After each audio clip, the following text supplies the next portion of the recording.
O higala, tuguti ko sa pag-share sa pulong sa Ginoo sa imuha. Nasayod ka ba higala nga gipili na kadaan sa Dios? Nasayod ba ka higala nga sa wala pa mabuhat ang kalibutan gitakna ka nga mahimong anak sa Dios? O higala, nasayod pa ka unsa kadako ang paghigugma sa Dios sa imuha?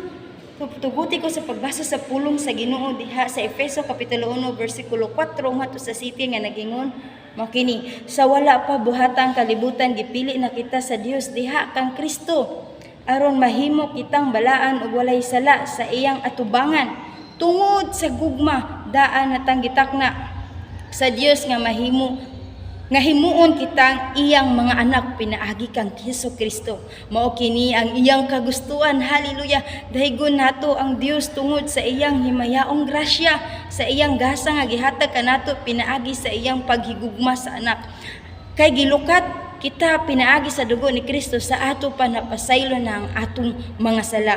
Pagkadako gayud sa grasya sa Dios. Dalaygon, hallelujah, kung ikaw makakita ni nga video, igsuon, dalaygon kayo ang Ginoo sa imong kinabuhi kay usa ka sa iyang gipili aron mahimo niyang anak. Gilukat kaniya ngadto sa Kalbaryo, nagpakamatay siya para sa imong busa. Igsuon, balik na diha sa Ginoo. Busa higala, himamati ang paghigugma sa Ginoo diha kanimo. Kang Ginoo padayon nga nahigugma kanimo bisag unsa man nga sala nga atong nabuhat sa atong kinabuhi, bisa mag-unsa nga kapakyasan o kahiubos sa atong nahatag sa Ginoo, pero siya padayon nga nahigugma sa ato, bisa man unsa ta kabadlungon, kapasaway,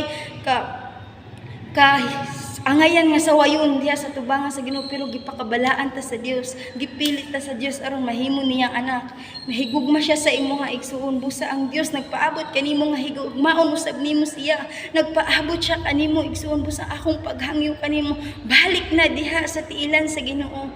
Pag hinulsol sa tanan nimo mga kasalanan, dawata siya isip imo Ginoo, manluluwas higala.